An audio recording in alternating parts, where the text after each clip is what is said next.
Hey, what's up, guys? This is going to be a very interesting video. We are going to go over an essay talking about defamation and the fact that there's just a lot of suckers out there. There's a lot of people that think they can say whatever they want online and think that there's going to be no repercussions of that. No one's going to sit back and allow this. And I just want to educate people, just like I'm doing with my cyberbully series, and you should probably go check it out. But anyways, though, we're going to go over defamation and kind of educate you on everything that is said here. Before I start this video, I just want to say that every single day this past, ever since this game, there's a game called Rematch.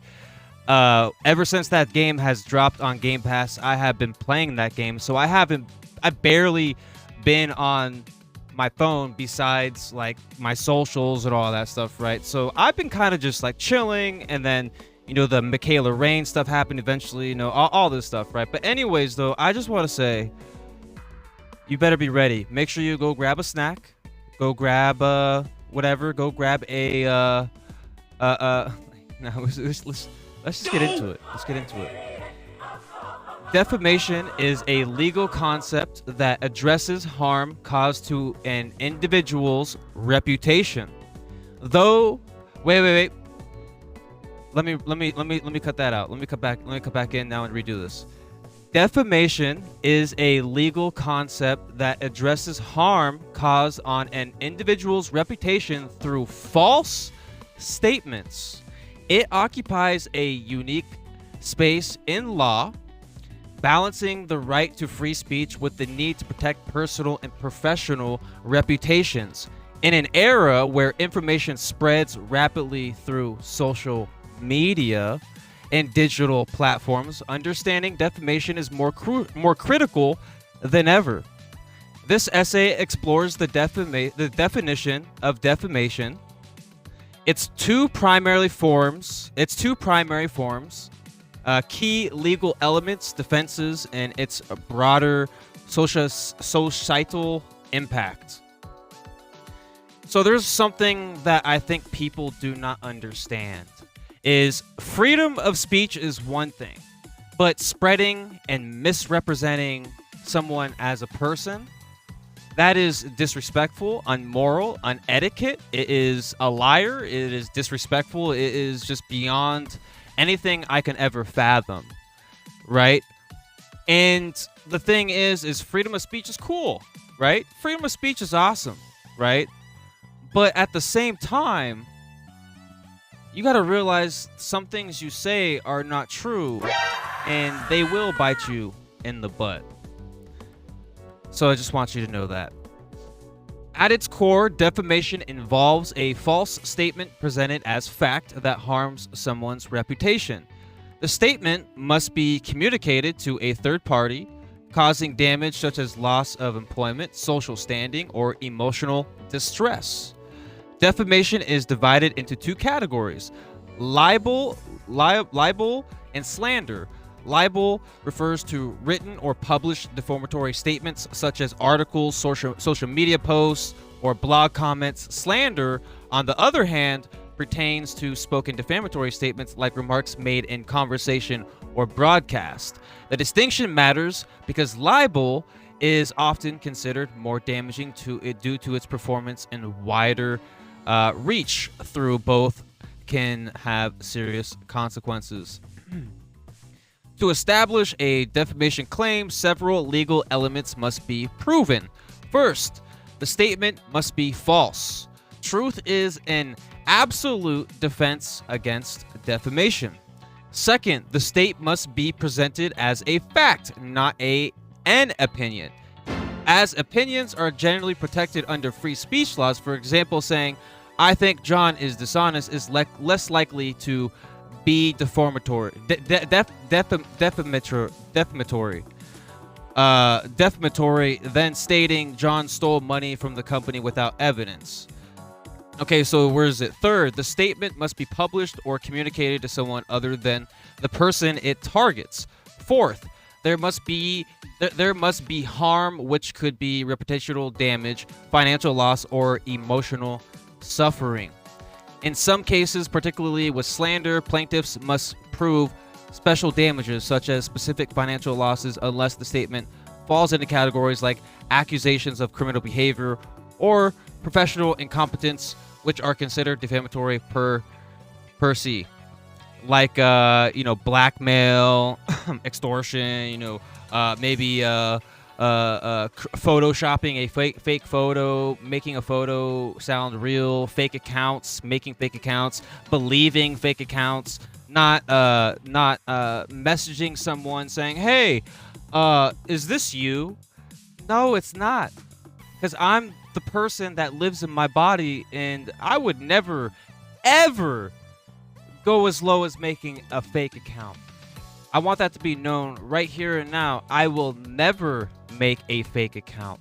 I will have a backup account because just in case. I mean, Sam and Colby, don't they have, or doesn't like Colby? Like some YouTubers have backup accounts. They have other channels and all that stuff. I mean, there's YouTubers that have like 10 channels. I mean, come on, it's one backup account. You know what I mean? So, but let's keep it going. I'm getting into my WWE phase. Defamation laws vary by jurisdiction. Sorry, speech impediment. But most legal systems balance free speech with reputation protection. In the United States, the First Amendment places a high value on free expression, making defamation case harder to win for public figures. Public figures like celebrities or politicians must prove actual malice, that the defendant knowingly made a false statement or acted with reckless disregard for the truth. This higher standard reflects the public's interest in an open discourse about prominent individuals.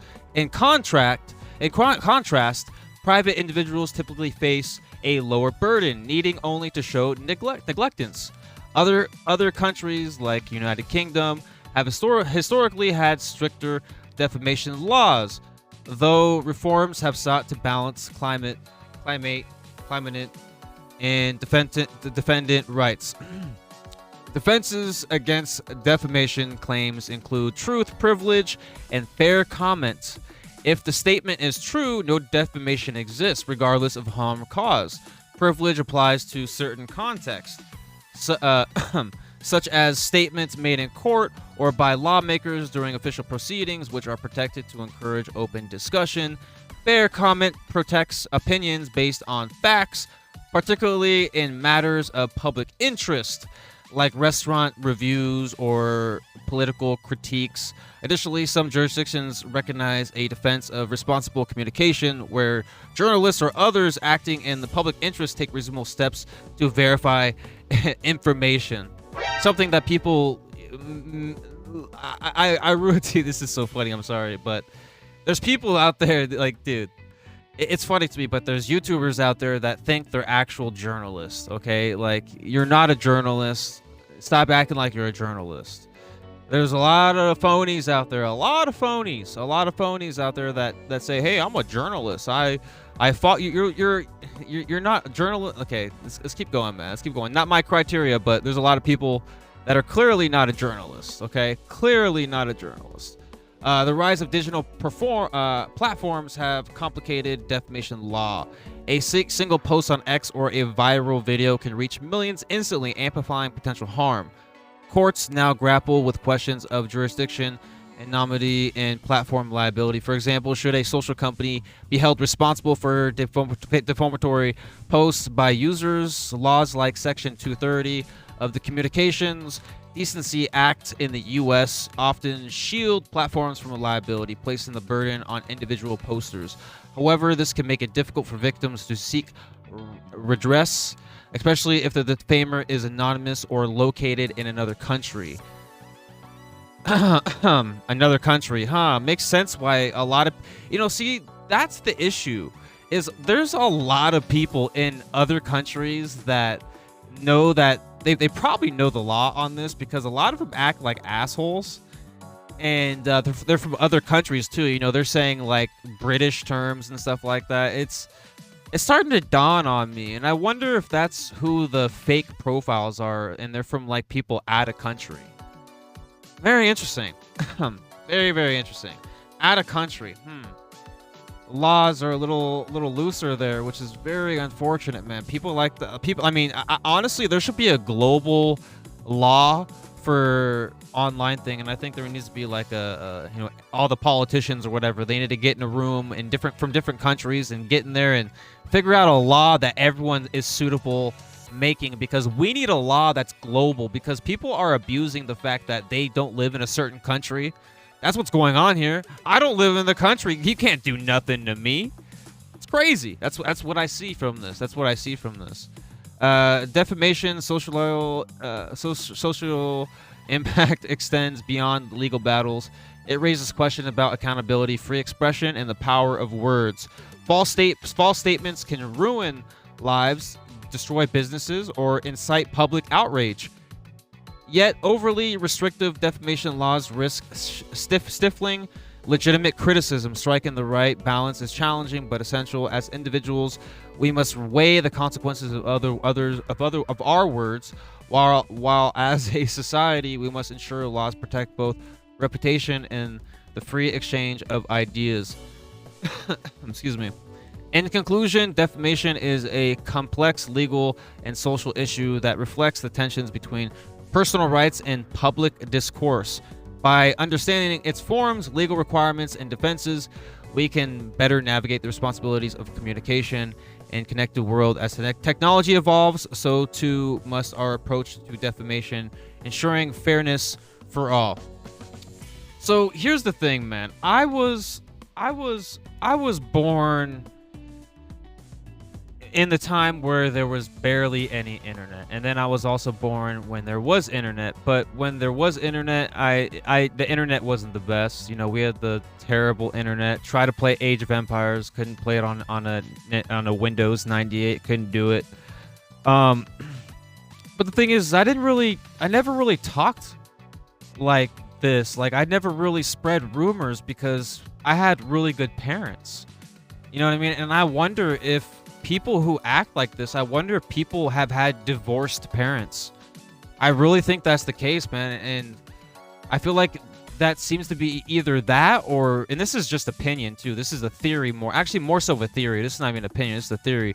But I feel like people that have divorced parents and also people that had a lot of crap dealing with their parents, like there's always like some kind of issue. And that's a theory of mine. It feels like there's something going on there. Like there's no guidance, there's no education. There's no teaching, there's no learning, there's no anything, no knowledge, right? And that's just a theory, but you know, stuff like this, like how do people make up stuff like this? Who would make an account with their government name, with their government name and saying, I don't want my public name out there, yet there's people sharing that? But the thing is, it blows my mind that people can literally make stuff up. The fact that people believe fake accounts, the fact that people blackmail and Photoshop, create fake drama. And this is concerning. Bro, you know, times have changed, man. Times have really changed. I care about mental health. I care about what's real and what's not real. I'm a truther. And I love debunkers. I grew up on Mythbusters, and at the same time, that stuff gets serious. You know what I mean? That stuff gets serious, and things like that. You know, people. You know, there's repercussions for people like that. People that lie, misinformation, disinformation. A lot of these things. It's. I worry for some people. A lot of these younger people, they follow trends, they follow things on TikTok, and they think these things are okay. I think that's also another issue too, is people watch these TikToks and they watch these trends and they watch all these videos and they think it's okay. They think it's okay. You know, they think it's okay to say these things. You know what I mean? And there's a problem going on. And at the same time, I really want people to know that defamation is a serious thing. And, you know, people need to reevaluate who they are as a person. You need to love yourself. You need to just grow up.